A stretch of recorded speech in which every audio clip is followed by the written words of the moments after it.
tahu kau selalu setia.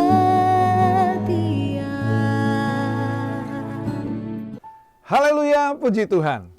Apa kabar Bapak Ibu Saudara yang diberkati Tuhan? Doa saya, saudara dalam keadaan sehat-sehat, baik-baik saja, sama seperti jiwa dan roh saudaraku diberkati oleh Tuhan baik-baik saja. Puji Tuhan, tentunya hidup tidak mudah, tetapi percaya bersama dengan Tuhan kita akan melakukan perkara-perkara yang besar. Mari kita akan bersatu teduh sejenak, mendengarkan firman Tuhan, dan biarlah timbul iman dalam diri saudara dan iman itu memperkenankan Tuhan menolong saudara. Mari kita berdoa. Bapa di dalam sorga, di dalam nama Tuhan Yesus Kristus, sungguh kami bersyukur buat hari yang diberkati Tuhan. Engkau memberikannya buat kami, Engkau punya rencana di dalamnya, memakai diri kami. Itu sebabnya Tuhan, biarlah sebuah kesadaran Tuhan bangkitkan dalam diri kami, bahwa kami adalah alat Tuhan untuk memberkati dunia ini. Terima kasih buat semua kesempatan yang Tuhan berikan kepada kami. Nah, hati kami penuh dengan damai sejahtera daripadamu. Kami dengar firman-Mu dalam nama Yesus Kristus. Amin. Puji Tuhan, saudara yang dikasihi Tuhan, mari kita akan melihat firman Tuhan. Kita baca di dalam 1 Timotius 4 ayat yang ke-14. Saya akan bacakan buat saudaraku, saya memberi judul, Jangan Mati Dengan Milik Tuhan. 1 Timotius 4 ayat yang ke-14. Jangan lalai dalam mempergunakan karunia yang ada padamu, yang telah diberikan kepadamu oleh nubuat dengan penumpangan tangan sidang penatua. Surat ini ditulis oleh Paulus kepada Timotius, yang adalah hamba Tuhan yang dipercayakan untuk melayani Tuhan. Dan Paulus ingatkan, dia pesankan untuk Timotius tidak lalai. Ya, tidak lalai dalam mempergunakan karunia yang ada pada dirinya. Ya, yang telah diberikan kepada dirinya. Saudara yang dikasihi Tuhan, mengawali firman Tuhan dengan judul Jangan Mati Dengan Milik Tuhan. Jangan mati artinya dengan potensi atau apa yang Allah sudah berikan kepada diri kita. Jangan sampai kita tidak menyadarinya, kita tidak menggunakannya, kita tidak memanfaatkannya, kita melalaikannya, dan itu mati bersama dengan kematian kita. Ya, jangan sampai itu terjadi. Nah, bayangkan jika Thomas Alva Edison, ya, dia menyerah pada waktu dia mengadakan tes bagaimana dia bisa menemukan listrik itu. Ya, dalam sejarahnya dia sampai ratusan kali mencoba untuk sampai berhasil menciptakan listrik itu, menemukan listrik itu. Kalau saja dia menyerah sebelum dan dia meninggal sebelum menemukan listrik itu, ceritanya akan berbeda hari ini. Nah, seandainya saja saudaraku kenal nama Michelangelo, ya, Michelangelo, kalau dia meninggal sebelum dia melukis satu lukisan yang bagus sekali di Chapel Sistine. Bagus sekali. Kalau saja dia meninggal, ya. Kalau saja Da Vinci dia meninggal sebelum dia melukis Mona Lisa, maka kita tidak akan menemukan keindahan lukisan-lukisan mereka. Saudara yang dikasihi Tuhan, bayangkan kalau Musa, dia mati sebelum dia bertemu dengan Tuhan di semak belukar yang berapi, sebelum Tuhan memanggil dirinya. Kita tidak akan menemukan, ceritanya berbeda. Kita tidak akan melihat 5 kitab Musa. Ya. Kalau saja Paulus meninggal sebelum dia berjumpa dengan Yesus di jalan menuju Damsyik, kita tidak akan melihat karangan kitab Perjanjian Baru yang ditulis oleh Paulus tentunya. Ya, kalau saja bayangkan kalau Martin Luther itu meninggal sebelum dia mengadakan reformasi, ya, maka sejarah gereja tentunya sangat berbeda.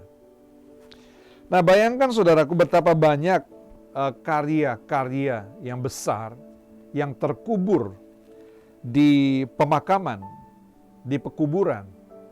Ya, mungkin kita kenal orang-orang yang harusnya dia punya karya yang besar, tetapi hari ini dia ada di pemakaman, dia sudah meninggal. Bayangkan saudaraku sekalian betapa banyaknya solusi bagi masalah kita yang kita hadapi sekarang ini. namun terkubur dalam pemakaman. Orang meninggal tanpa mengeluarkan potensi penuh mereka. Ya, ada orang-orang yang gagal menggunakan segala yang ada dalam diri mereka demi kepentingan umat manusia. Apa yang terjadi kira-kira jika ayah Anda meninggal sebelum Anda ada dalam kandungan ibu?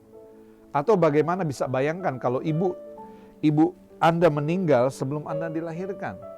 Kira-kira saudaraku, dunia akan kehilangan apa jika saudara tidak dilahirkan?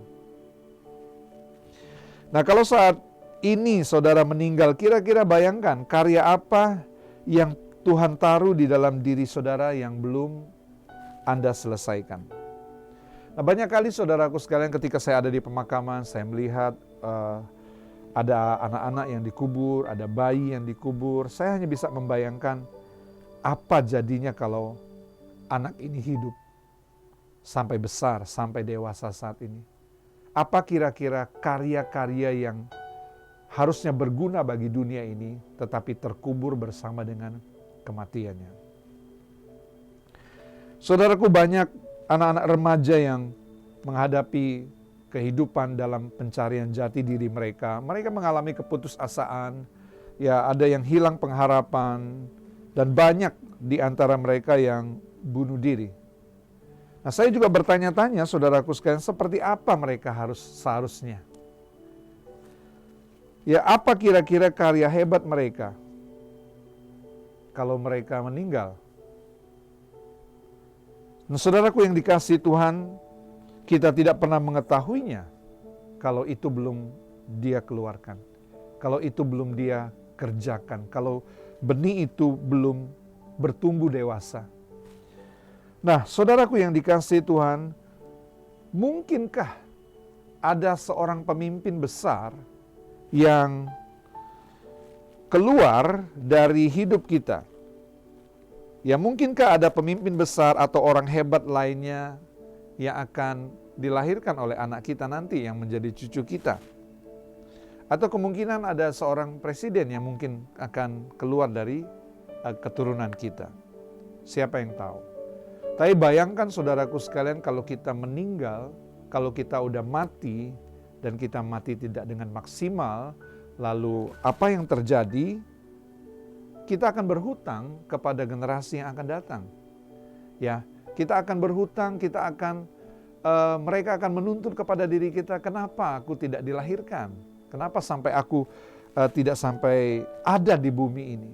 Nah, saudaraku yang dikasihi Tuhan, seperti yang kita sudah dengar tadi firman Tuhan yang disampaikan oleh Paulus kepada Timotius, bagaimana Paulus menginginkan supaya Timotius tidak lalai mempergunakan karunia yang ada pada dirinya. Karena itulah sebabnya, saudaraku yang dikasihi Tuhan, kenapa dia harus dilahirkan? Ya, dunia membutuhkan kehadiran kita. Ya, itu sebabnya jemaat pada saat itu juga merindukan apa yang ada pada diri Timotius, sehingga mereka menantikan, mereka menunggu karunia apa yang ada pada Timotius yang harus maksimal, yang akan memberkati mereka. Nah, saudaraku yang dikasihi Tuhan, itu sebabnya saya akan bacakan satu ayat lagi buat saudara-saudara di 2 Timotius 1 ayat yang ke-6. Disampaikan lagi seperti ini, saudara, oleh Paulus kepada Timotius. Karena itulah kuperingatkan engkau untuk mengobarkan karunia Allah yang ada padamu oleh penumpangan tanganku atasmu. Saudaraku yang dikasihi Tuhan, ini PR buat Timotius. Ya, Paulus mengingatkan dia supaya dia mengobarkan, dia memaksimalkan karunia Allah yang ada pada dirinya. Ini seperti sebuah hutang yang harus dilunaskan oleh Timotius. Ya, dan diperingati oleh Paulus, jangan sampai ini tidak keluar dari diri Timotius, jangan sampai dia meninggal sebelum semuanya ini keluar. Dan Alkitab tadi katakan juga bahwa dia harus mengobarkan karunia ini. Ya, dia harus memaksimalkan panggilan hidup ini. Dia harus menjadi berkat buat orang lain. Dia harus memakainya semaksimal mungkin. Saudaraku yang dikasihi Tuhan, tahukah kehadiran kita di bumi ini cukup menjadi sebuah bukti bahwa Allah menghendaki kita lahir. Ya, bahwa Allah menghendaki kita ada.